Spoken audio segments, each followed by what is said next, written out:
Alright, so let's talk about chapter 23, which is still part of our biochemistry unit, and it's talking about lipids. So first of all, what in the world is a lipid? This is a biochemical product which is not water soluble or a protein, carbohydrate, or nucleic acid. And so basically these are kind of like the catch-all class. If it doesn't fit in the previous classes that we've talked about, such as protein, carbohydrates, or nucleic acid, they kind of get lumped together in the lipid category, and then within the lipid category there are several subclasses that kind of more specifically targets a specific type of group. Let's spend a little bit of time talking about these. So the first group in the lipid category is a triglyceride, which we've actually already talked about triglycerides back when we did soaps and detergents. A triglyceride is a fat and or an oil. The basic formula for a triglycerol is honestly 3 fatty acids attached to a glycerin.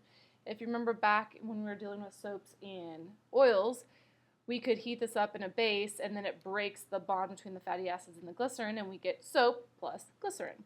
And so here's a picture, just kind of refresh your memory as to what that was. But to talk a little bit more about some of the characteristics of triglycerols, first of all, you have to look at if something is solid versus liquid. So if it is solid at room temperature, we call them fats. These generally come from animals. I have that backwards. I have this backwards. This should go down here, and this should go up here. Sorry about that typo. But if it is solid at room temperature, it is called a fat, and these generally come from animals, and these usually contain really long carbon chains. If it is liquid at room temperature, these are usually oils, and these generally come from plants, and they usually contain at least one double bond, usually several double bonds.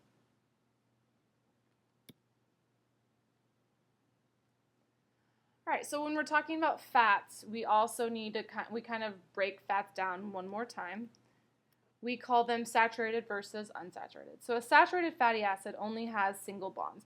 So when we are talking about a carbon chain, because if you remember, fats are just really, really, really long carbon chains like you saw again.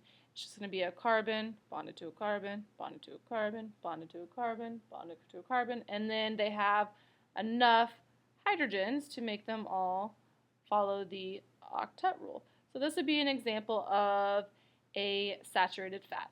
And since they are a nice, pretty straight lines like you see here, this allows them to align a lot easier, which is what allows them to be in the solid form. The reason they are called saturated is because they are saturated with hydrogens. They have all of these hydrogen bonds that I just drew. An unsaturated fat is a fatty acid with double bonds, at least one double bond. So if they have double bonds, then they have less hydrogens. So instead of what I just drew here, we would take away some of these hydrogens, and these would be double bonds.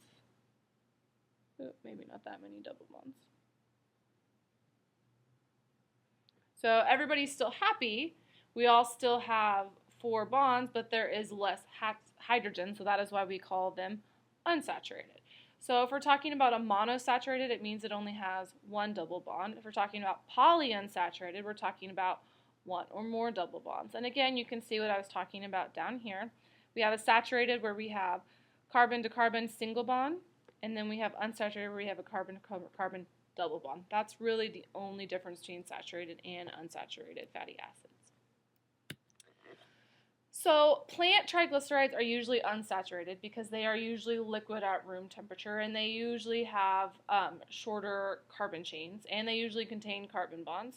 Animal triglycerides are usually saturated, which means they usually have longer chains, and they usually have a lot of hydrogens and no double bonds. And so if we look at the makeup of some of the oils and fats that we're familiar with, if you notice, basically above this point follows true what I just said. Plant triglycerides usually have a higher percentage of unsaturated due to their characteristics and a lower percentage of saturated fats.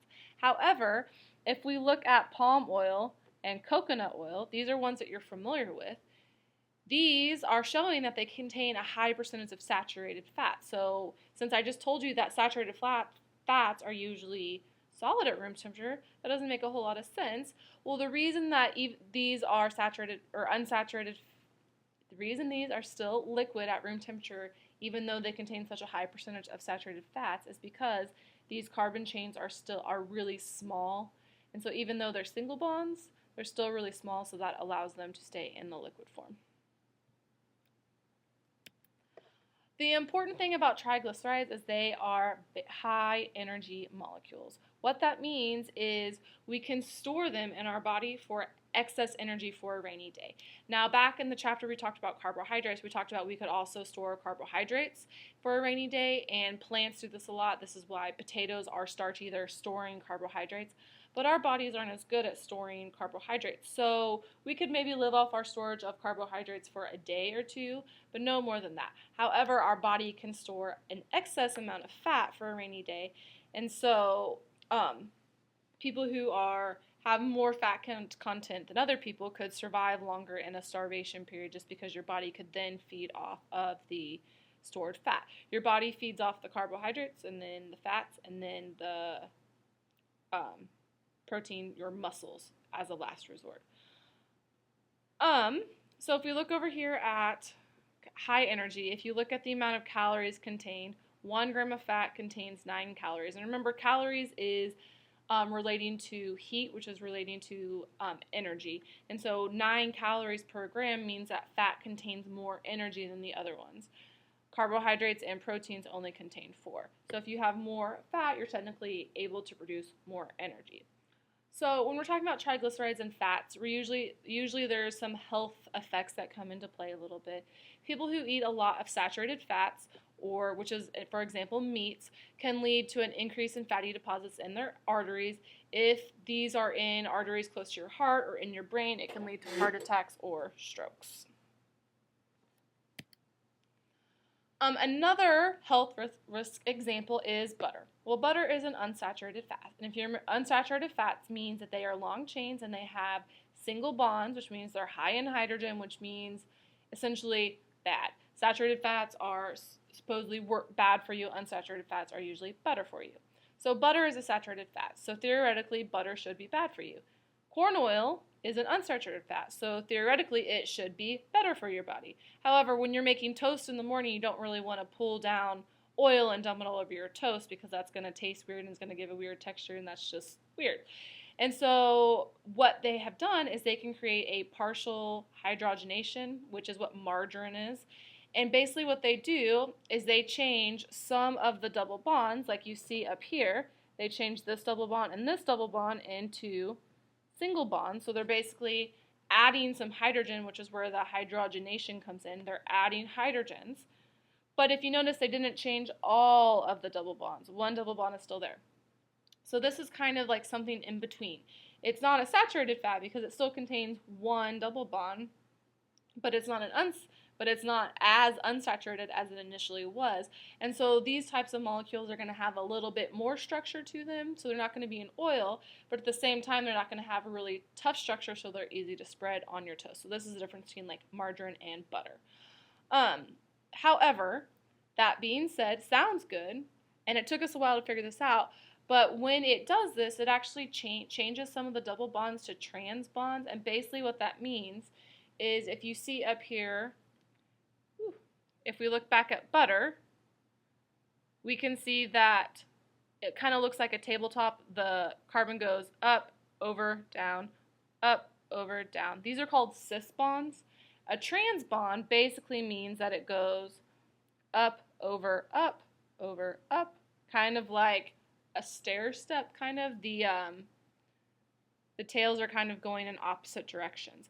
And so basically, when we are going through the hydrogenation process, not only is it doing that, but maybe it's also changing this double bond right here into a trans, which leads to trans fats, which honestly is just as bad, if not worse for you, than the saturated fat. And so it's kind of a toss-up. Well, from these fatty acids, some of them are essential fatty acids. And what that means is our body cannot manufacture them, so they must be present in our diet.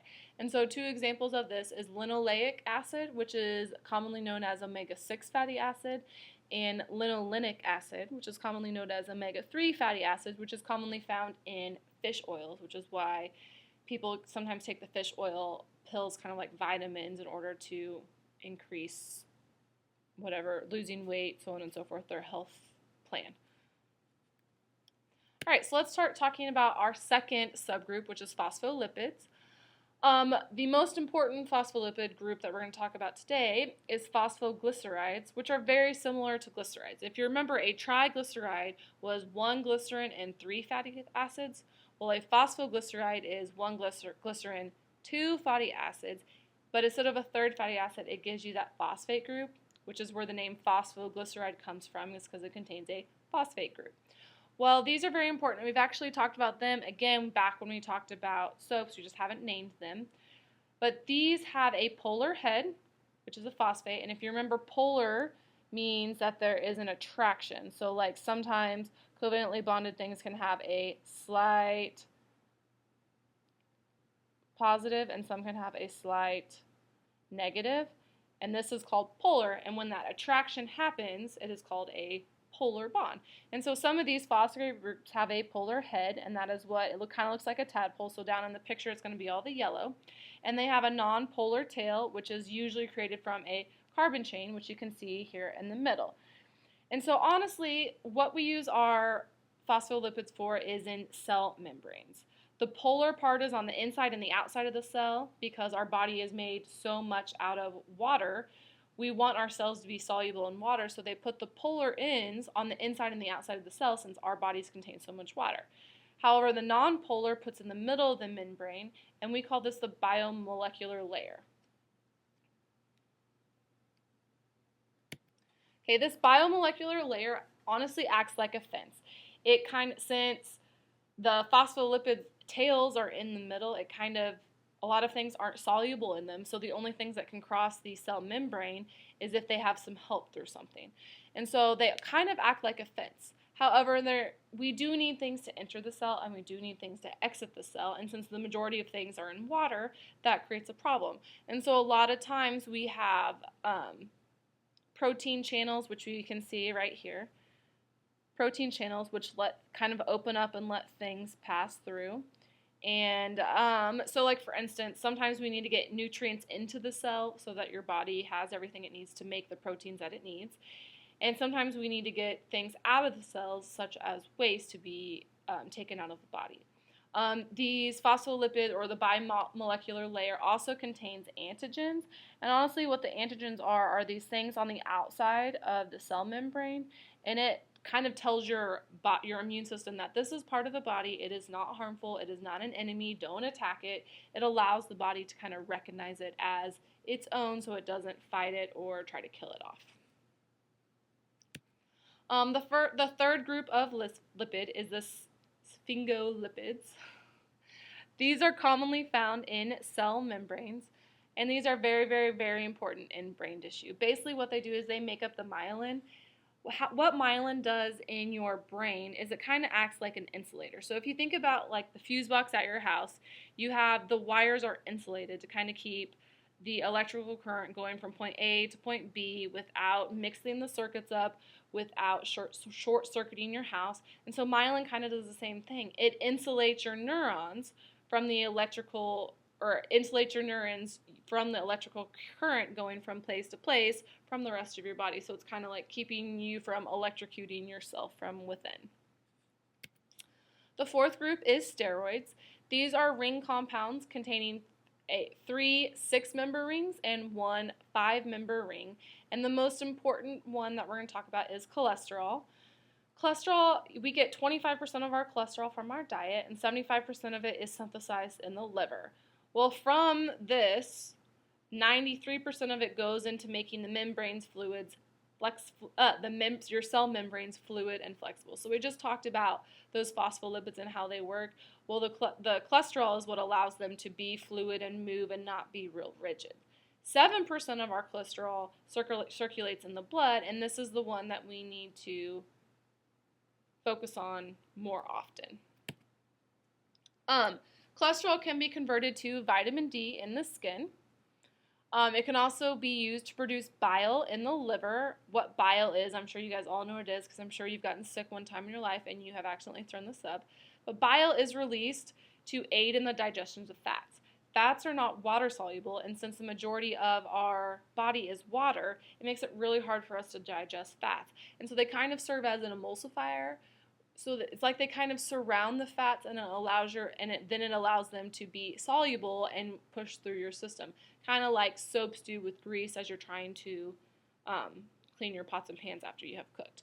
Cholesterol can also be used to make steroidal hormones, and so a couple of these examples are cortisone and hydrocortisone, which I'm sure you guys have all heard of, like hydrocortisone creams that you can put on a rash that you get. But basically what these types of steroid hormones do is they inhibit the immune system, aka they stop the immune system from overreacting.